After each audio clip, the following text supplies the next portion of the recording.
أستغفر الله إن الله كان توابا أستغفر الله إن الله كان توابا أستغفر الله إن الله كان توابا أستغفر الله إن الله كان توابا أستغفر الله إن الله كان توابا أستغفر الله إن الله كان توابا أستغفر الله إن الله كان توابا أستغفر الله إن الله كان توابا أستغفر الله إن الله كان توابا أستغفر الله إن الله كان توابا أستغفر الله إن الله كان توابا أستغفر الله إن الله كان توابا أستغفر الله إن الله كان توابا أستغفر الله إن الله كان توابا أستغفر الله إن الله كان توابا أستغفر الله إن أعوذ بالله السميع العليم من الشيطان الرجيم بسم الله الرحمن الرحيم ولا تجادلوا أهل الكتاب إلا بالتي هي أحسن إلا الذين ظلموا منهم وقولوا آمنا بالذي أنزل إلينا وأنزل إليكم وإلهنا وإلهكم واحد وإلهنا وإلهكم واحد ونحن له مسلمون وكذلك أنزلنا إليك الكتاب فالذين آتيناهم الكتاب يؤمنون به ومن هؤلاء من يؤمن به وما يجحد بآياتنا إلا الكافرون وما كنت تتلو من قبله من كتاب ولا تخطه بيمينك إذا لارتاب المبطلون بل هو آيات بينات في صدور الذين أوتوا العلم وما يجحد بآياتنا إلا الظالمون صدق الله العظيم. Dan janganlah kamu berbahas dengan ahli kitab melainkan dengan cara yang lebih baik, kecuali orang-orang yang berlaku zalim di antara mereka. Dan katakanlah kepada mereka, kami beriman kepada Al-Quran yang diturunkan kepada kami dan kepada Taurat dan Injil yang diturunkan kepada kamu. Dan Tuhan kami juga Tuhan kamu adalah satu. Dan kepadanya lah kami patuh dengan berserah diri. Dan sebagaimana kami telah menurunkan kitab-kitab agama kepada rasul-rasul yang telah lalu, demikianlah kami turunkan pula kepadamu wahai Muhammad kitab Al-Quran ini. Maka orang-orang yang kami berikan kitab Taurat dan Injil, ada yang beriman kepada Al-Quran. Dan juga sebahagian dari orang-orang Mekah beriman kepadanya. Dan tiadalah yang mengingkari ayat-ayat keterangan kami, melainkan orang-orang yang berdegil dalam kekufurannya. Dan engkau wahai Muhammad tidak pernah tahu membaca sebuah kitab pun sebelum turunnya Al-Quran ini. Dan tidak pula tahu menulisnya dengan tangan kananmu. Kalau engkau dahulu pandai membaca dan menulis, tentulah ada alasan bagi orang-orang kafir yang menentangmu. akan merasa ragu-ragu tentang kebenaran. Al-Quran tetap datangnya dari Allah dengan tidak syak lagi. Bahkan ia ayat-ayat keterangan yang jelas nyata yang terpelihara di dalam dada orang-orang yang berilmu. Dan tiadalah yang mengingkari ayat-ayat keterangan kami melainkan orang-orang yang zalim. Muslimin dan muslimat sedang penonton yang dirahmati Allah sekalian. Masih lagi kita berada dalam penafsiran surah Al-Ankabut. Surah yang ke-29 pada juzuk yang ke-21. Bermula awal juzuk 21. Pada ayat 46 sehingga ayat 49. Ayat-ayat yang kita bacakan ini menceritakan bagaimana cara perdebatan, dialog agama dengan ahli kitab. Kerana ahli kitab ini mereka mempunyai asas pengetahuan tentang ketuhanan dan keesaan Tuhan. Dan juga asas yang berkait tentang nubuah kenabian. Dan asas yang berkait tentang ba'ath, kebangkitan semula. Berbeza cara berdebat dengan penyembah berhala. Kerana mereka secara asas tidak percaya kepada mana-mana Nabi. Kerana pada penyembah berhala tidak ada Nabi. Berbeza dengan ahli kitab. Mereka ada Nabi dan Rasul yang mereka yakini. Cuma kalangan mereka membeza-bezakan. Dan ahli kitab mereka percaya hari kebangkitan semula. Berbanding penyembah berhala yang tak percaya. Mereka menganggap mati, mati. Maka anutan mereka, yang penyembah berhala, sama seperti anutan ateis atau atheism. Sama, tak ada beza. Cuma bezanya yang menyembah berhala ada berhala depan.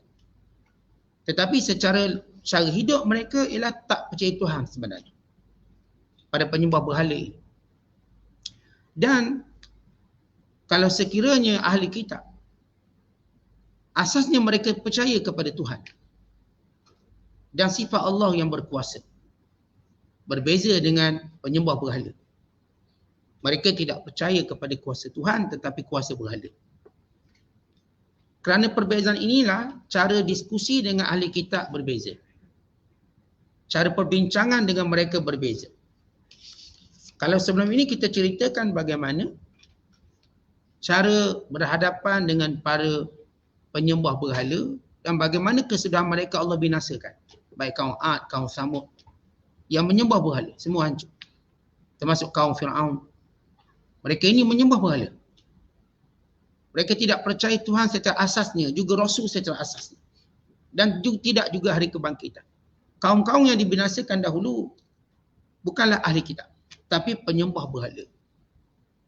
Adapun ahli kitab, Allah mengajar orang beriman supaya berlembut dengan mereka. Dengan firman-Nya, "Wala tujadilu ahlal kitab." Jangan kamu berdebat dengan ahli kitab. Jangan kau berhujah dengan mereka. Jangan kamu berdiskusi dengan Yahudi dan Nasara, melainkan illa billati hiya ahsan. Melainkan dengan cara yang terbaik. Jadi fikirlah cara paling baik. Terpulang pada kamu cara paling baik mengikut zaman. Dan dengan bahasa yang paling baik. Namun Allah Ta'ala menjelaskan, di kalangan ahli kitab itu ada yang memang jenis zalim. Kata Allah Subhanahu Wa Ta'ala, illa alladhina zalamu minhum. Melainkan yang zalim di kalangan mereka yang melampau. Yang mengisytiharkan perang. Yang tidak mahu damai. Sehingga berlakulah perang salib. Kerana kalangan mereka yang ingin perang. Kita perlu tahu dalam sejarah perang salib. Orang-orang Kristian tidak bersepakat untuk berperang. Kerana sebahagian memilih jalan aman. Dan sebahagian memilih jalan perang. Kerana mereka melakukan pelbagai da'iyah tentang Islam. Bila da'iyah itu tersebar tentang Islam, kononnya Islam ni jahat, begitu, begini, lalu menyebabkan sebahagian tertipu.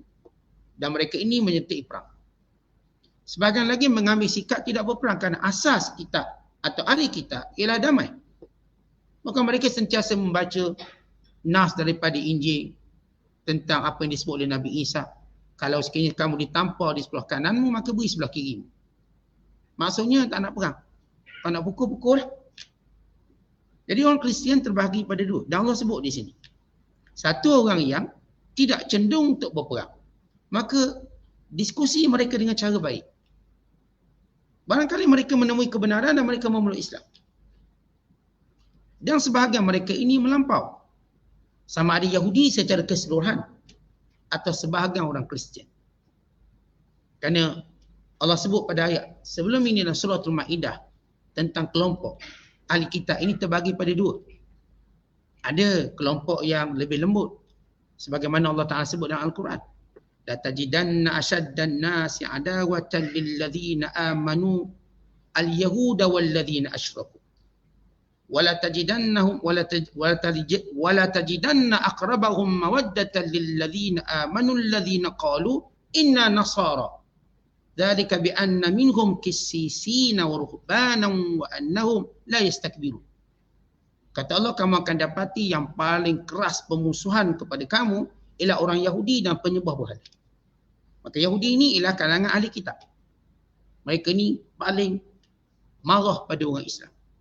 Dan kamu akan dapati orang yang paling berlembut dengan orang Islam ialah orang Kristian, Nasara.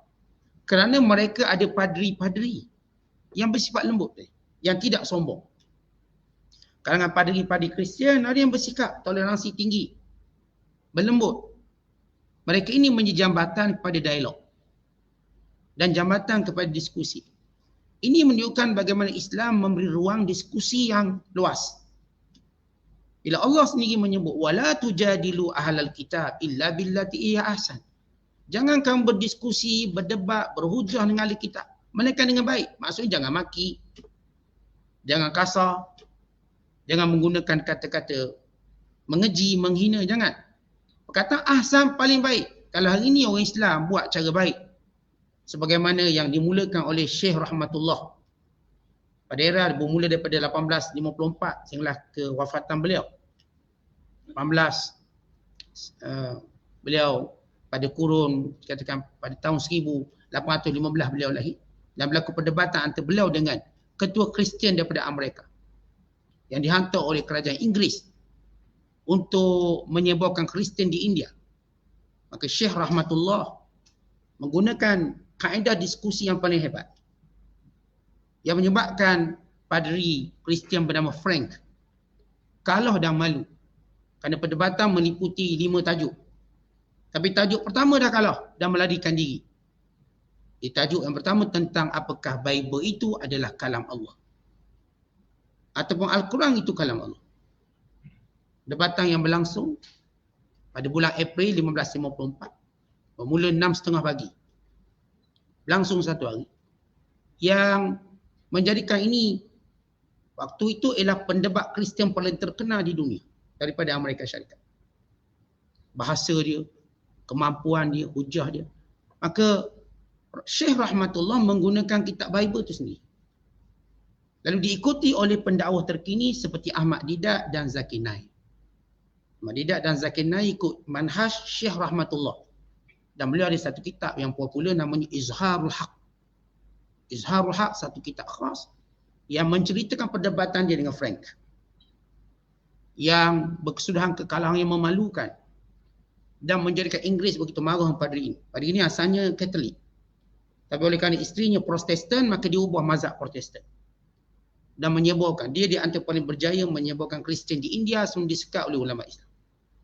Yang antara terkenal ialah Syekh Rahmatullah, pengarang kitab Izharul Haq, dalam menjawab sehingga dia mengakui bahawa kitab Injil itu bukan kalam Allah. Bukan ia adalah tahrif atau muharraf. Diubah.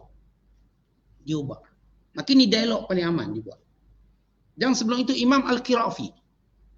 Imam Al-Qirafi ada satu kitab yang juga dia menggunakan kitab Injil dan Taurat berdebat dengan kitab. Itu cara terbaik. Sebab kita guna Quran, mereka tak nak dengar. Kita guna kitab mereka. Ini disebut perkataan ahsan, cara terbaik. Sehingga orang Islam yang hafal Bible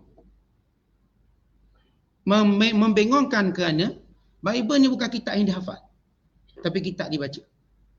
Tapi oleh kerana orang Islam sudah terbiasa menghafal kitab, mereka dididik menghafal Al-Quran. Bukan seorang ulama Islam menyatakan bahawa jumlah penghafal Quran di dunia sekarang, orang Islam, ialah 200 juta orang yang menghafal Quran dari awal sampai akhir. Jumlah mereka daripada hampir 2 bilion umat Islam, 200 juta di kalangan mereka menghafal Quran dari awal sampai akhir. Yang tidak berlaku pada Bible. Mereka tak hafal Bible. Mana ada orang hafal Bible? Orang Islam paling uduh pun hafal Fatihah. Kan syarat. Berarti satu, banyak tu Fatihah. 7 ayat. Takkanlah orang Islam hafal Fatihah, dia hafal surah-surah. Hafal surah. Banyak-banyak. Bukan tradisi menghafal Quran. Tradisi yang bermula sejak zaman Nabi SAW sampai hari ini. Dia satu benda yang semua umat Islam melakukannya. Buat. Orang imam yang ingat surah Yasin, bayangkan dia boleh ingat Yasin. Ayat 1 hingga 86, satu injazat, satu performa yang baik, hebat. Sebab kalau orang Kristian belum tentu menghafal selai kitab Bible. Belum tentu. Ini 86 ayat. Berapa helai tu? Surah Yasin. Kita buka selai. 2 helai, 3 helai. 4 muka atau 5 muka. Bagiannya mungkin menghafal Al-Kahfi. Kita hafal surah Al-Mulk 30 ayat. Kita hafal surah-surah lazim. Maknanya umat Islam terkenal dengan hafazan mereka. Itu kalau kita cerita sekolah tahfiz. Universiti tahfiz. Kolej tahfiz. Sampai peringkat seterusnya. Ini jumlah umat Islam yang menghafal Quran. Hampir 200 juta orang. Ini satu ihsaiyat, satu statistik yang disebut jumlah mereka yang menghafal Quran. Ini satu kebenaran. Maka dialog ini saya ada sebut jadi manhaj mu'asirin ataupun metodologi yang dimulakan pencetus kepada menghafal kitab ini ialah Syekh Rahmatullah. Sebab beliau ni memang orang yang terkenal alim, yang menguasai bahasa Arab, bahasa Urdu dan bahasa Parsi. Dan beliau ada seorang kawan yang terkenal yang belajar di England yang menguasai bahasa Inggeris dan juga pakar dalam perbandingan agama. Membantu dia untuk berdebat dengan kelompok-kelompok padi Kristian. Dia debat cara baik, tanpa maki hamu, tanpa provokasi, just debat. Yang saya kata manhaj ini diikuti pertama oleh Ahmad Didat. Ahmad Didat Zakir Naik gunakan. Sebab itu orang gelar Zakir Naik sebagai Ahmad Didat Plus. So, manhaj ini sama. Menyebut kitab dan menghafalnya secara verses, secara ayatnya, kemudian menunjukkan kontradiknya di mana. Versi-versinya dan sebagainya. Maka ini ahsan, cara baik. Tanpa menggunakan pedang, tanpa menggunakan kekerasan, tanpa menggunakan pembohongan. Benar. Dan meminta bawa kitab ini, bawa ni betul. Kami buja betul dan kitab awak sendiri. Tanpa yang lain. Kata ini menjadi ketakutan mereka.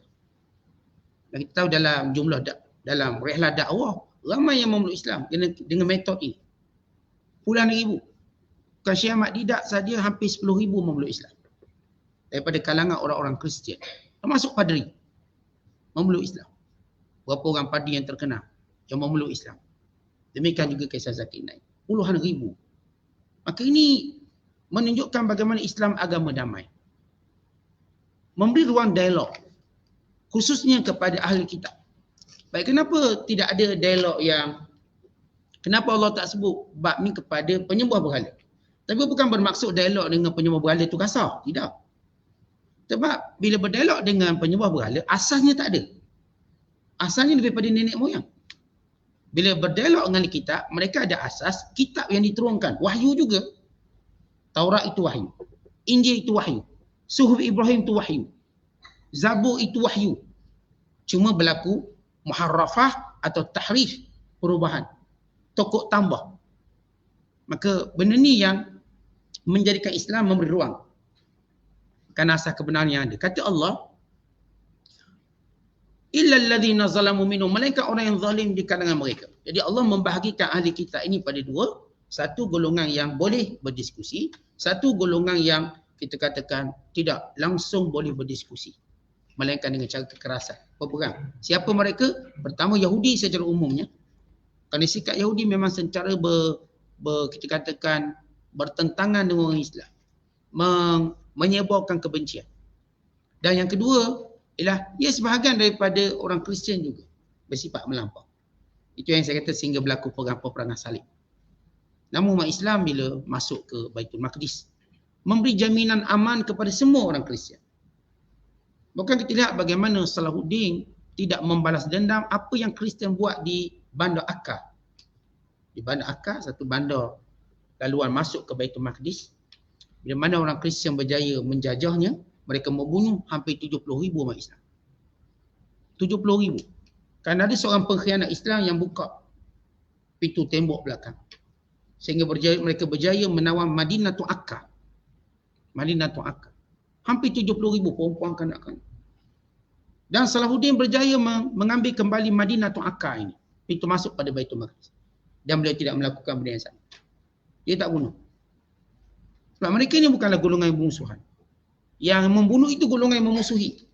Bukan penduduknya. Bahkan bila masuk Baitul Maqdis, maka Salahuddin membenarkan mereka membunyikan loceng-loceng mereka. Dalam ahkam ahli zimmah, di mana orang Kristian dibenarkan membunyikan loceng-loceng gereja mereka dengan syarat. Syaratnya mereka tidak bunyikan waktu azan berkumandang. Sebab mereka tidak ada waktu khas bila loceng perlu bunyi. Terpulang pada kita, azan ada waktu khas. Dia bukan terpulang pada Bilal. Ia bila masuk waktu maka azan. Tak masuk waktu kita tak azan. Maka itu bezanya. Maka dalam ahkam al-zimmah, di mana orang Kristian dibenarkan membunyikan loceng-loceng gereja mereka. Ini diberi kebenaran. Maka Salahuddin benarkan, sila bunyi loceng, tak ada masalah. Tapi dengan syarat bukan pada waktu solat. Pada waktu azan. Kerana ia mengganggu. Waktu lain silakan bunyi nak bunyi.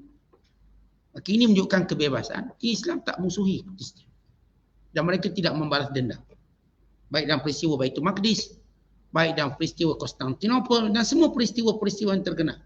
Kerana musuh orang Islam cuma yang menentang para tentera. Yang bukan tentera tak ada. Bukan diberikan. Sebab itu dalam Islam adanya jizyah. Apa itu jizyah? Cukai yang dibayar oleh ahli kitab. Sebagai suatu pertukaran khidmat yang sepatutnya setiap ahli warga negara pertahankan negara bila dicerobohi. Maka Islam membenarkan mereka ahli kitab. Tidak perlu mempertahankan negara. Tapi cukup membayar jizyah. Dia ambil alih oleh orang Islam. Kenapa? Supaya biar orang Islam mati syahid. Mereka kalau mati rugi. Mati dalam kufur. Biar mereka terus duduk negara Islam mendengar dakwah Islam.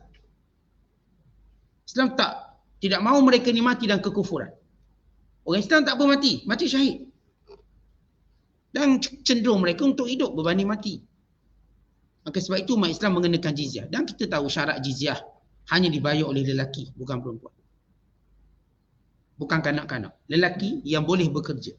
Adapun lelaki cacat, adapun lelaki sakit, maka mereka tak dibenarkan bayar jizyah. Mereka tidak diwajibkan membayar jizyah. Jizyah dia ialah suatu pencukaian pada lelaki yang mampu bekerja. Dan ia berbeza orang kaya dengan orang miskin. Dia tak sama. Umar Khattab buat beberapa klasifikasi jizyah. Yang miskin sangat berapa sen? Sedinar mungkin. Yang sederhana. Dan yang golongan yang tinggi.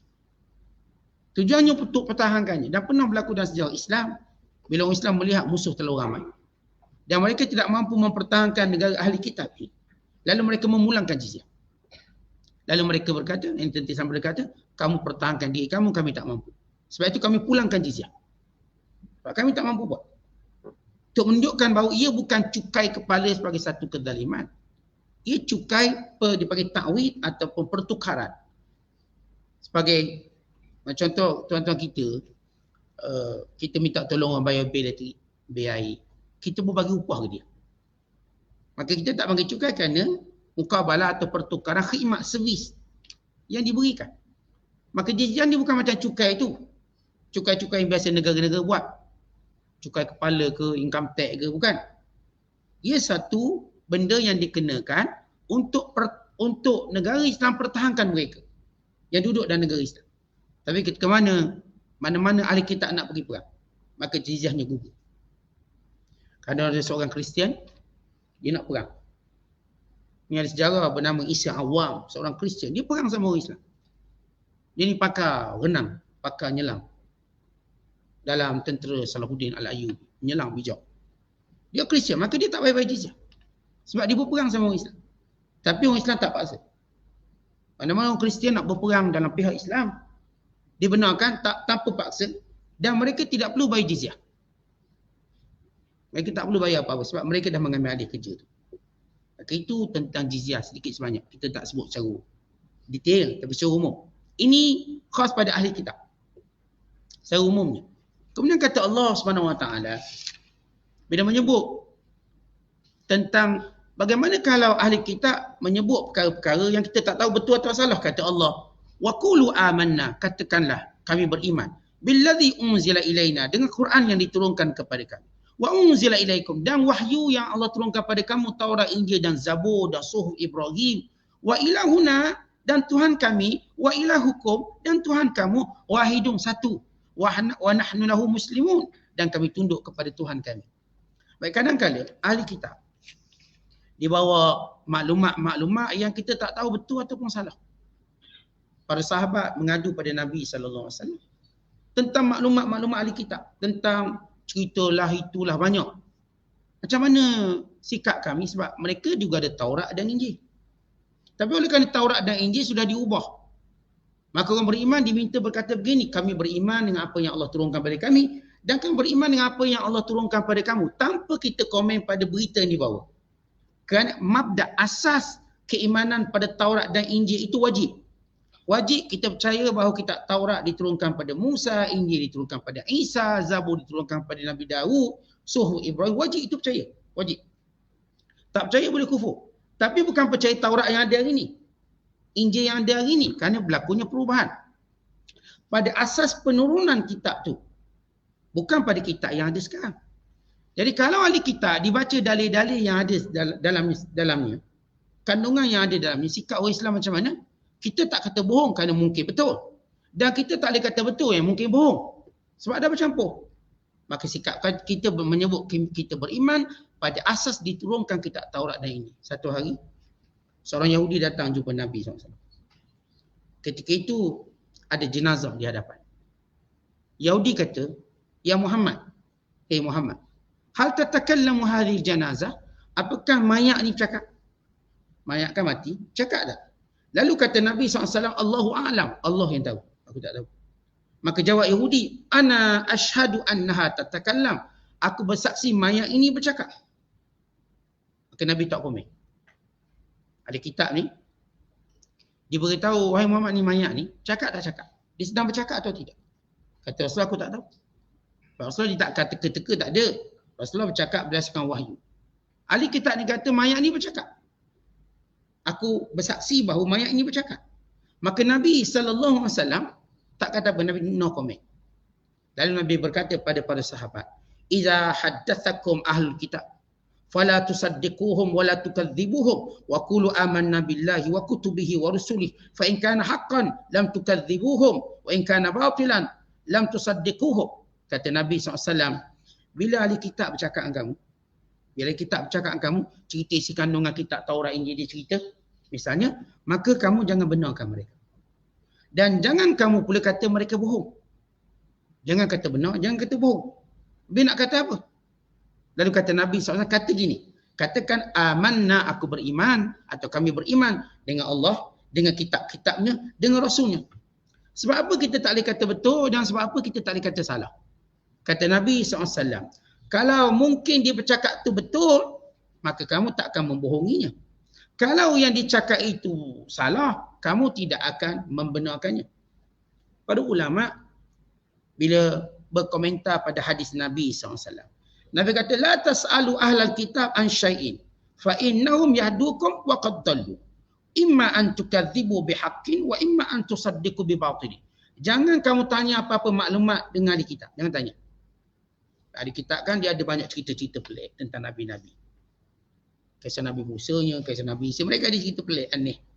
Mereka boleh cerita belakang. Dan mereka buat filem macam-macam. Kadang mereka buat filem Prince of Egypt, kisah Nabi Musa. Mereka buat filem macam-macam lah. Yang bila saya pergi ke persidangan buku ataupun pameran buku sedunia, dia ada satu booth Kristian. Semua buku Kristian. Dan saya masuk. Ni Kristian dia belum benar sekian. Dan banyak filem Kristian. Musalsal, aflam, macam-macam filem ada. Maka kita tengoklah filem-filem dia buat. Berdasarkan ilmu dia lah. Maka apa sikap kita? Mereka juga buat filem kenabian. Dan memang mereka saya bawakan. Filem-filem kenabian. Dan sebagai orang Islam kita terpengaruh filem-filem ini. Termasuk macam saya sebut Prince of Egypt tu. Filem yang mereka hasilkan. Ya, ada orang kita ramai minat dan program kita boleh tayangkan. Apa kita punya sikap bila melihat cerita-cerita demikian, maklumat-maklumat demikian. Maka Nabi ajar. Nabi SAW kata pertama jangan tanya dia. Maksudnya jangan ambil sumber dari kita. Dan jangan tengok mereka. Tapi kalau kita dipertontonkan, diperlihatkan atau diberitahu tentang sesuatu tentang mereka, kata Nabi SAW, فَإِنَّهُ mereka ini yahdukum, boleh cerita tadi mungkin betul, tapi mungkin menyesatkan kamu. Sama ada kamu membohongi yang betul atau kamu membenarkan yang salah. Jadi sikap kamu cukup katakan beriman dengan Allah, dengan Rasul-Rasulnya dan kitab-kitab yang diturunkan. Cukup. Al-Imam Ibn Katsir membagikan kisah-kisah sumber di kitab ini terbagi pada 3. Yang pertama, yang bertentangan dengan Quran dan sunnah Nabi. Maka ini mesti ditolak mentah-mentah. Fikir-fikirlah. Umpama mereka bercerita tentang Ismatul Anbiya, kisah-kisah Nabi. Kisah Nabi Allah Daud yang berkenang dengan bini orang. Lalu menyuruh jeneralnya pergi perang sampai mati untuk kahwin dengan bini dia. Maka ini satu pembohongan. Dan kisah Nabi Allah Lut AS yang berzina dengan anaknya. Bila mana mereka keluar daripada kota Sadum. Maka 2 anak perempuan yang melihat ayahnya keletihan. Dan oleh kerana isteri Nabi Allah Lut mati. Dibinasakan bersama dengan orang binasa. Lalu anaknya kesian, ayahnya tak ada isteri. Seperti kekurangan sesuatu. Maka anaknya pun buat air anggur, arak, diberi minum pada ayahnya sehingga mabuk. Lalu mereka berzina. Maka ini cerita Israeliat dipanggil. Yang berkait dengan ismah para Nabi. Wajib dibuang, ditolak. Yang kedua kata Imam Ibn Katsir, cerita yang dibenarkan oleh Allah dalam Quran. Artinya ada nas daripada Allah Ta'ala tentang kisah-kisah tersebut. Seperti yang tidur dalam gua. 309 tahun. Cerita ni ada dalam mereka. Dan Allah cerita dalam Quran. Kisah Zulkarnain bagi contoh. Kisah Zulaikha. Kisah Zulaikha. Tapi taklah sebut Zulaikha. Kisah Imra'atul Aziz. Bagaimana Nabi Allah Yusuf dipenjarakan. Dia ceritakan. Maka dalam Quran pun cerita. Maka ini wajib kita benarkan. Bukan kerana disebut oleh ahli kitab. Tapi sebab Quran sebut. Quran sebut. Yang ketiga. Ini yang disebut dalam apa yang kita kata. Kita no comment. Iaitu berita yang tidak bertentangan. Dan tidak juga disebut oleh Al-Quran. Seumpama nama-nama 7 orang yang tidur dalam gua. Siapa nama dia? Tak tahu. Nama-nama Hawariyun. 12 anak murid Nabi Isa AS. Siapa nama mereka? Itu tak disebut dalam hadis Nabi. Tidak juga dalam Quran. Al-Quran cuma menyebut Hawariyun. Dalam Quran menyebut Hawariyun sahaja, yang sahabat-sahabat Nabi Isa. Yang berjumlah 12 orang bilangannya mengikut ahli kitab. Dan disebut nama-nama mereka. Dan juga nama anjing Ashabul Kahfi. Ada yang menyatakan namanya Kitmir. Ada yang menyatakan namanya Zubairi. Syekh setengah ulama tafsir menyatakan nama anjing yang dibawa oleh Ashabul Kahfi itu bernama Zubairi. Ketua pada sekalian anjing-anjing. Ada yang kata namanya ialah Kitmir. Itu petua orang, petua. Kalau anjing duk nyalak-nyalak sebut Kitmir. Petua. Petua. Dia petua, boleh percaya tak percaya? Terpulang nak percaya boleh, tak percaya boleh. Tapi itu bukan masuk akidah ataupun hukum. Dia anjing menyalak buat dek je. Maka dia pun tak layan kita. Tapi ada orang digunakan ni. Nama ketua anjing lah konongnya. Kitmir. Segah. Anjing bukan dia berhenti menyalak sebab kan nama Kitmir, sebab sergah tu dia terkejut. Dia pun tak menyalak. Jadi bukan masalah nama Kitmir ke Zubairi ke yang sebagainya. Dan lain-lain. Nama-nama yang lain yang disebut. Termasuk nama Zulaikha. Dalam Quran tak sebut nama Zulaikha. Putri Balqis. Dalam Quran sebut Malikatus Saba. Tak sebut Balqis. Tapi dalam ahli kitab sebut. Dan mereka cerita Balqis ialah gabungan manusia dan jin. Ayahnya jin, mak ni manusia.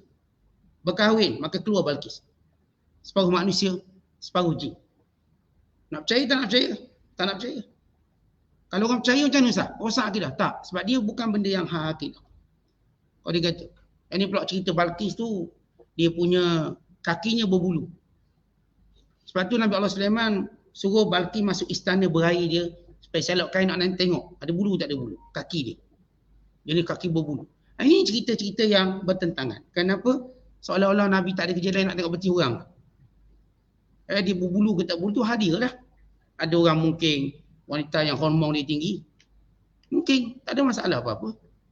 Sebab itu dalam salah fiqh ditanya kalau perempuan hormon tinggi sehingga dijanggut. Ada perempuan dia dijanggut kerana hormon tinggi.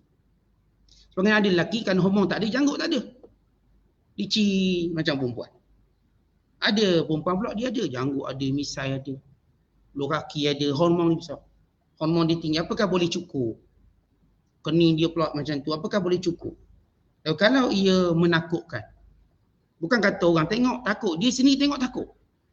Dia tengok ni aku perempuan ke lelaki-lelaki, maka boleh mencukur. Boleh dikembalikan normal dia. Sebab dia asal perempuan.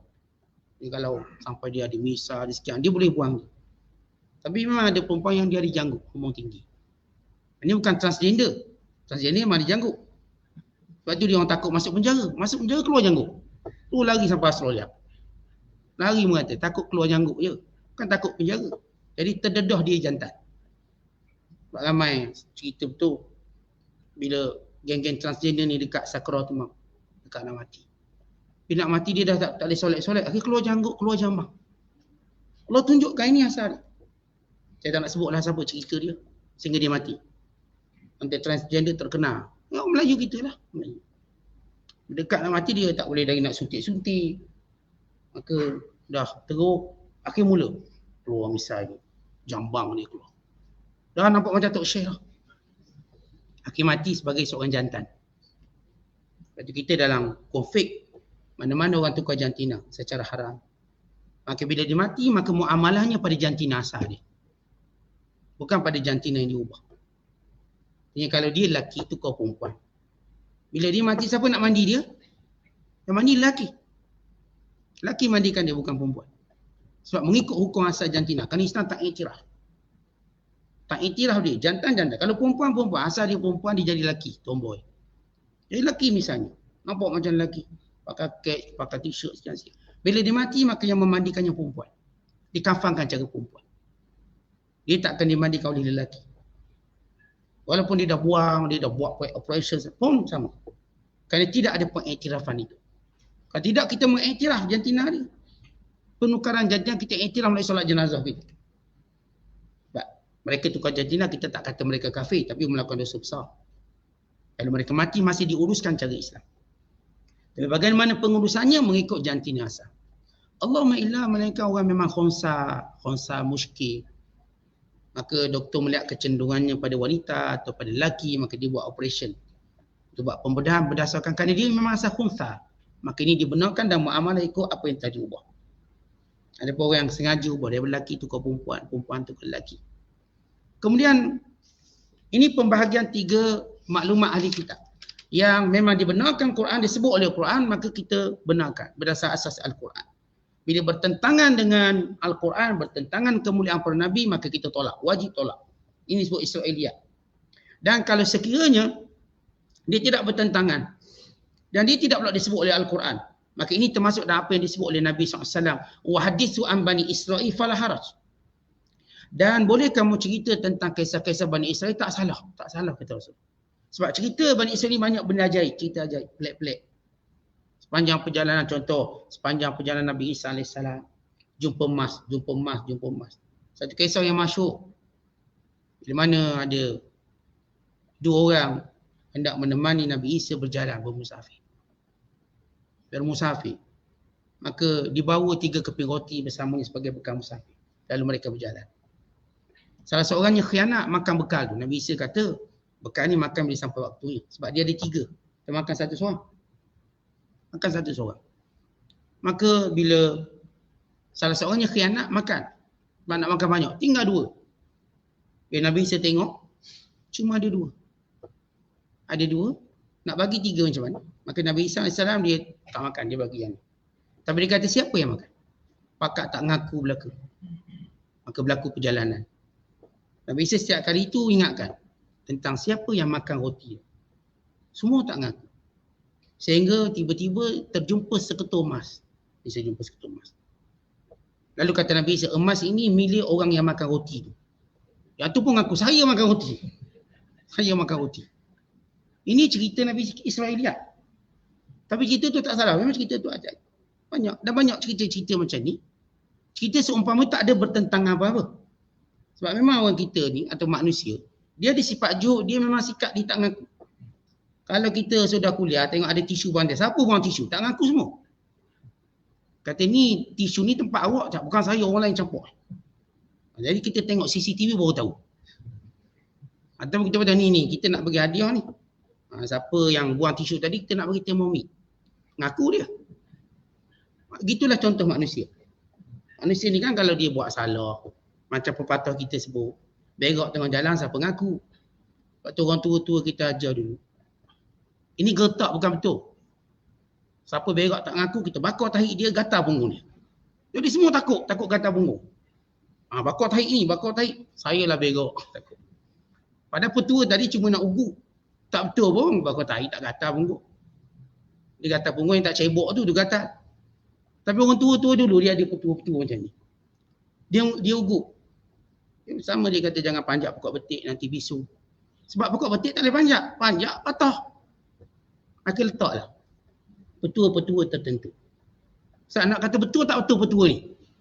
Ini juga Israeliat kita katakan. Tak bertentangan, tak ada nak. Tak pula nak percaya, tak percaya sudah. Percaya pun boleh, tak percaya. Mungkin saya katakan sebab kadang-kadang orang kita ni petua-petua ni lebih untuk menghalang sesuatu. Dia pun letaklah petua ni. Petua ni kalau menyanyi kat dapur nanti dapat suami tu. Padahal dia tak menyanyi pun dapat suami tua juga. Misalnya. Betul tak betul? Ada kadang-kadang sengaja menyanyi dekat dapur sebab apa? Biar dapat suami tua. Ada orang kata ni kalau makan bergalih-bergalih bini banyak. Takut dia. Tapi depan bini lah takut. Belakang bini dia bergalih-galih. Bergalih sana bergalih. Moga-moga betul petua tu. Tak betul juga. Jadi ini benda-benda yang kadang-kadang orang-orang kita gunakan untuk takutkan. Menakut-nakutkan kita terhadap sesuatu. Jadi asal petua ni kita nak namakan apa? Apakah kita ni bertentang dengan Islam? Tak, dia tak benar. Dia macam satu cara yang unik dalam menegur sikap kesalahan seseorang. Maka kita tak panggil ni khurafat tak. Tapi satu cara tegur yang unik. Supaya orang tu tak buat sesuatu. Kembali pada ayat kita, kata Allah lepas menyebut tentang sikap kita pada ahli kitab. Wa kadzalika anzalna ilaikal kitab. Demikian kami turunkan padamu wahai Muhammad akan Al-Quran ini. Falladzina atainahumul kitab yu'minuna bih. Orang-orang yang diberikan kepada mereka kitab beriman dengannya. Wa min haula, dan di kalangan mereka itu man yu'minu bih, yang beriman dengannya. Allah sebut orang beriman, dia beriman dengan apa yang diturunkan oleh Allah. Dan sebahagian ahli kitab, mereka beriman dengan apa yang diturunkan dalam Al-Quran. Seperti siapa? Salman Al-Farisi. Salman Al-Farisi ahli kitab. Seperti Abdullah bin Salam, ahli kitab. Seperti Tamim Ad-Dari, ahli kitab. Seperti Adi bin Hatim, ahli kitab. Adi ni dijumpa Rasulullah pakai salib besar. Rasulullah berdialog dengannya. Sehingga dia memeluk Islam. Dan sebahagian besar ahli kitab yang kita cerita, ahli kitab daripada Najran, yang datang bertemu dengan Rasulullah, lalu membenarkan apa yang Nabi baca daripada ayat-ayat Al-Quran, memeluk Islam. Sebahagian parti Kristian datang daripada Habasyah, yang diutuskan oleh Raja Najasyi, bertemu dengan Nabi SAW. Lalu mereka beriman. Sehingga dimaki oleh musyrikin Mekah, menghina mereka. Dengan berkata, raja kamu nak tahu benda yang buruk tentang agama Islam, yang kamu beriman tu kenapa? Dan mereka tak peduli. Ini amalan kami, itu amalan kamu.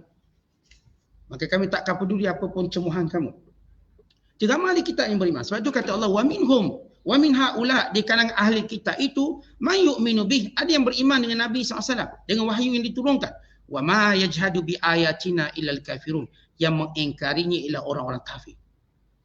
Yang benar-benar mengingkarinya ialah orang-orang yang kafir, iaitu orang-orang yang mendustakannya tanpa sebab, melainkan kerana ego mereka. Kemudian kata Allah, wa ma kunta tatlu min qablihi min kitab. Wahai Muhammad, kamu tak pernah pun baca mana-mana kitab sebelum ini. Nabi SAW tak pernah baca kitab Injil. Tidak juga baca kitab Taurat. Tak pernah. Oleh kerana Mekah tidak ada ahli kitab. Mekah tak ada ahli kitab. Orang-orang musyrikin Mekah bila nak berdebat dengan Rasulullah, mereka pergi tanya ahli kitab di Madinah. Sebab itu laluan perniagaan mereka. Mereka tanya ahli kitab di Rom ataupun di Syam, kerana itu tempat berniaga mereka. Mereka tanya ahli kitab di Yaman, kawasan Najran, kerana itu tempat mereka berniaga. Nabi SAW Mekah ni tuan-tuan tak ada ahli kitab.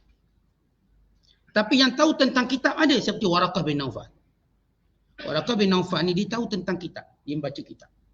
Taurat dia tahu, Injil dia tahu. Tapi tidak ada ahli kitab di Mekah. Jadi Allah nak beritahu. Al-Quran yang diturunkan pada Nabi SAW benar-benar wahyu dari Allah. Kenapa? Sebab Rasulullah dia tak pernah baca mana-mana buku.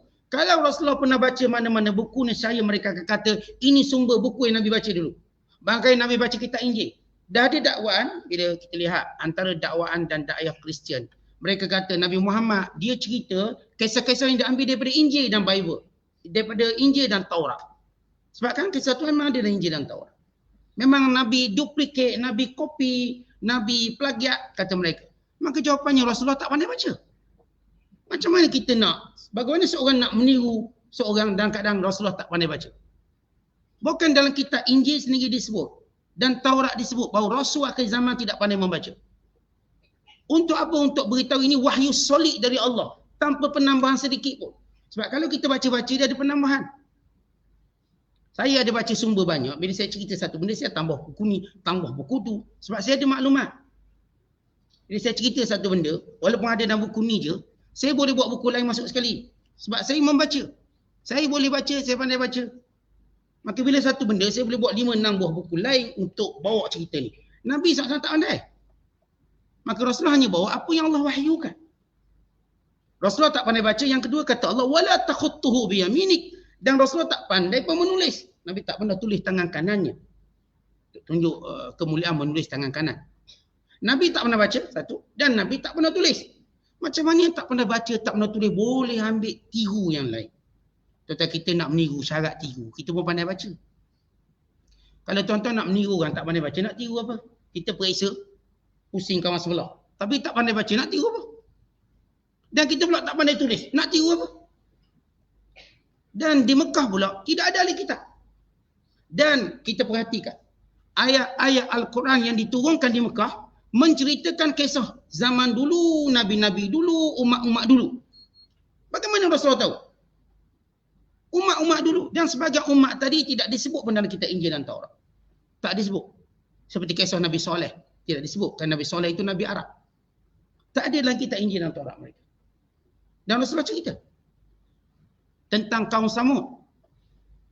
Bagaimana Rasulullah tahu cerita-cerita ini walau Nabi tak pandai baca? Nabi tak pandai tulis. Dan Nabi pun tak sampai ke tangannya kitab Taurat atau kitab Injil. Dan di Mekah tidak ada ahli kitab. Nabi tak pernah guru dengan mereka. Tak pernah. Dan mereka tahu. Mereka tahu Nabi pun tak pernah tulis syair. Tidak pernah masuk pertandingan syair.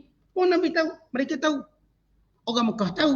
Demikian juga dalam Nas, kitab Taurat dan Injil, Nabi akhir zaman memang tidak pandai baca, tidak pandai menulis untuk menunjukkan wahyu yang turun itu benar-benar dari Allah dan tak boleh diubah.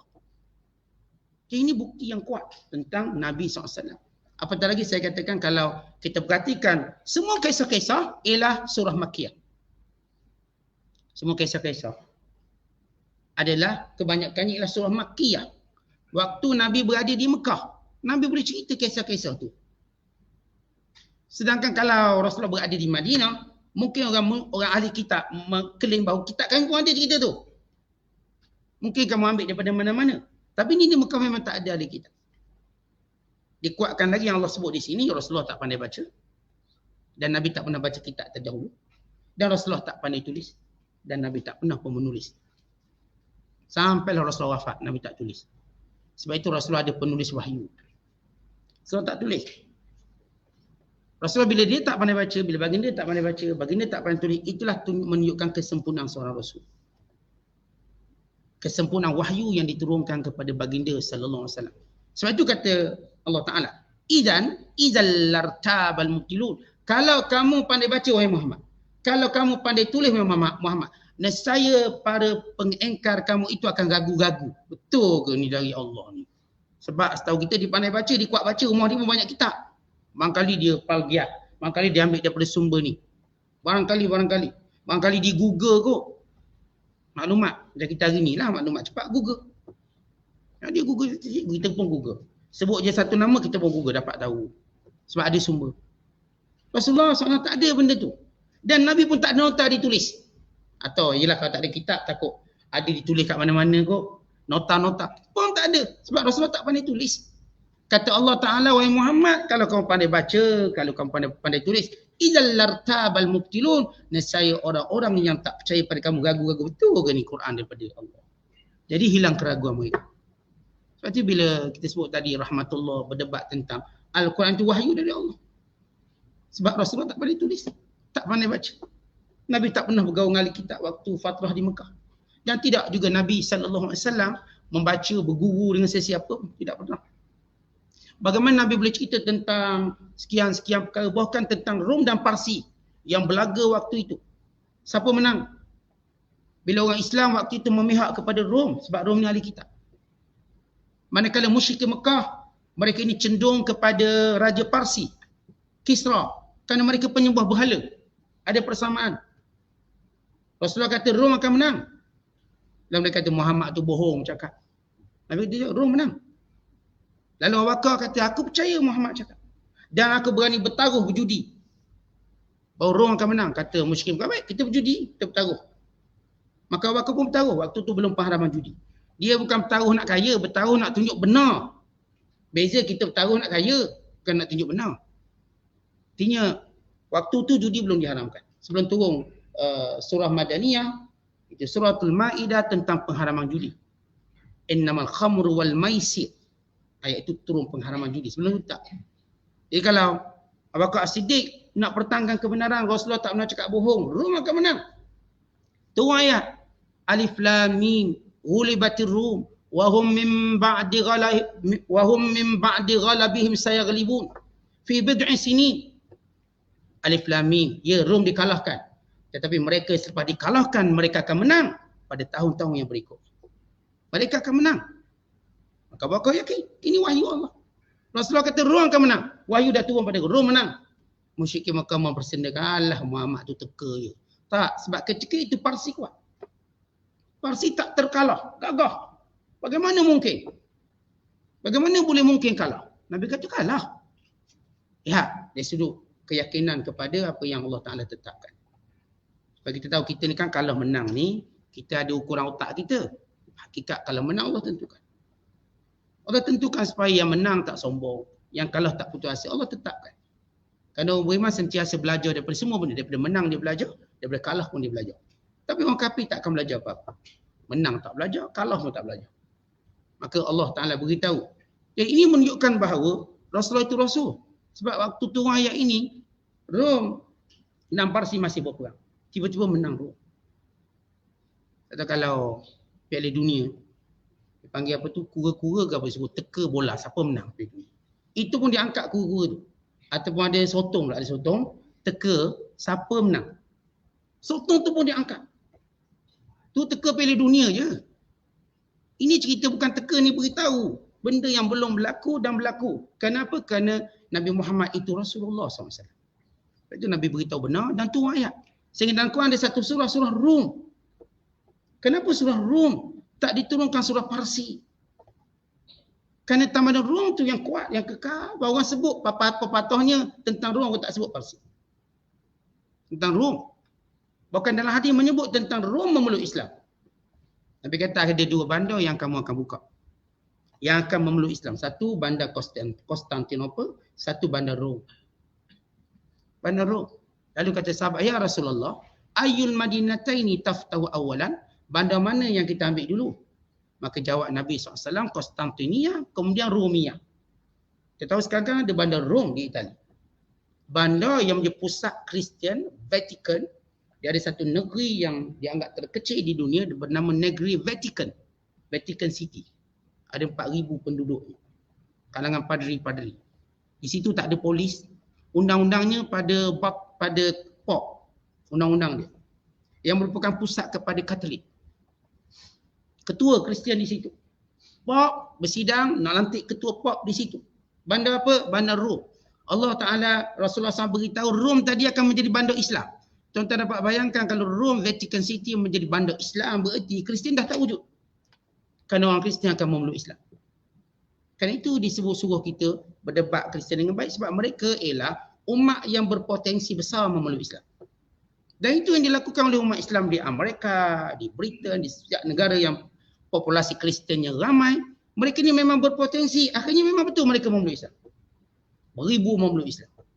Jumlah mereka berpuluh ribu, bahkan meningkat orang Islam berjuta-juta banyaknya. Kerana mereka memang berpotensi, sebab itu Allah suruh kita berdebat dengan baik.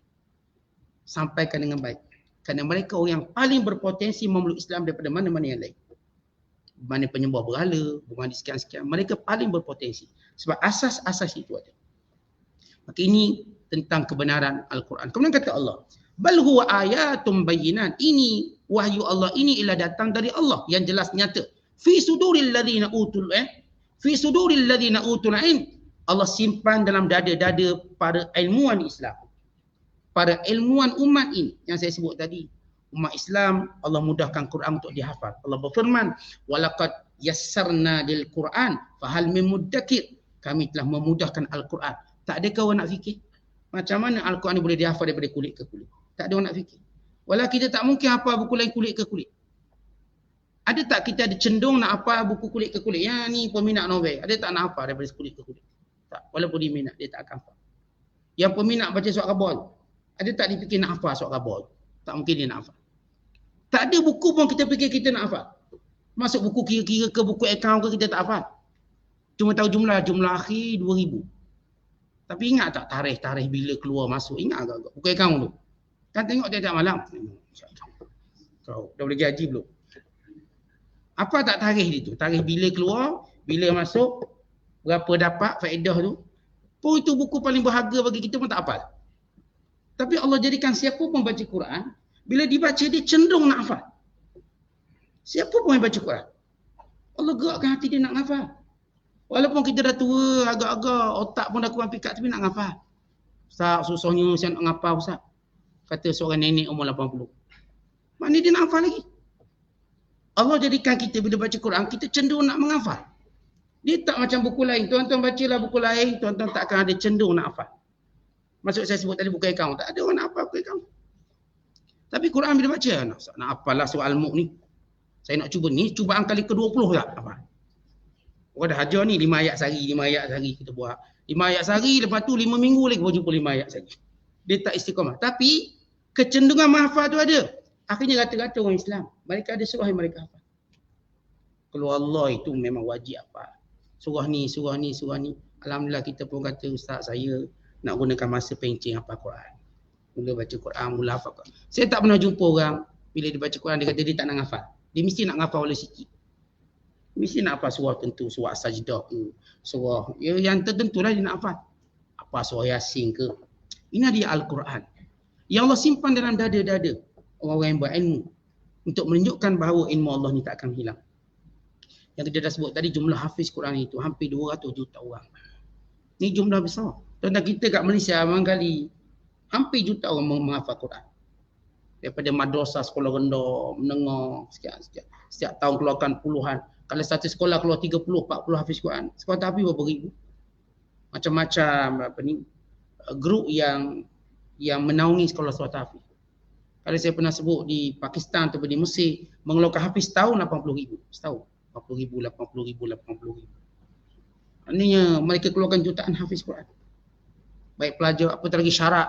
Dia belajar Universiti Azhar, mesti hafal Quran dan mesti habis hafal Quran. Khususnya bagi orang Arab, mesti. Sebelum masuk kuliah dia kena hafal 30 juzuk. Masa mereka masuk kuliah perubatan, mesti hafal 30 juzuk. Kalau kita wafidin, minimum syarat. Syarat tahun pertama 2 juzuk. Sampailah 8 juzuk. Dia paling kurang 8 juzuk dia ada kalau dia habis Universiti Azhar. Itu paling common. Wajib lulus Quran. Jadi ini semua menunjukkan bahawa Allah pelihara Quran dan dada orang beriman. Khususnya saya katakan inilah satu-satu kitab yang bila orang baca orang nak hafal. Bila di masa seronok dia rasa makin nak hafal. Bahkan mereka menghafal ni kulit ke kulit sampai muka surat sampai semua benda. Dan bukan susah hari ni kita nak cari hafiz Quran, senang.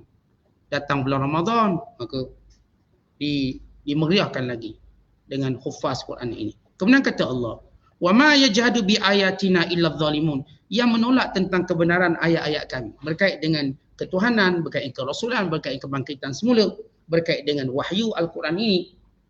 Yang tolak ini cuma orang zalim yang menunggu kebinasaan, yang menunggu kehancuran, yang menunggu untuk memikul dosa pada hari kiamat kelak dan mendapat azab. Walhal ayat-ayat Allah itu jelas. ayat tentang keesaan Allah, kekuasaan Allah, ayat tentang kerasulan Nabi Muhammad sallallahu alaihi wasallam, ayat-ayat tentang kebangkitan semula, tentang wahyu datang dari Allah, itu cukup jelas dan nyata. Tak ada seorang pun boleh mempertikaikan Quran itu bukan datang dari Allah. Sekadar mempertikaikan secara nafsu, ya mereka boleh buat, tapi secara evidence atau bukti tak boleh, tak ada. Dengan sifat Rasulullah yang Allah dah lengkapkan sifat tadi untuk menunjukkan secara jelas Al-Quran datang dari Allah. Wallahu a'lam. Assalamualaikum.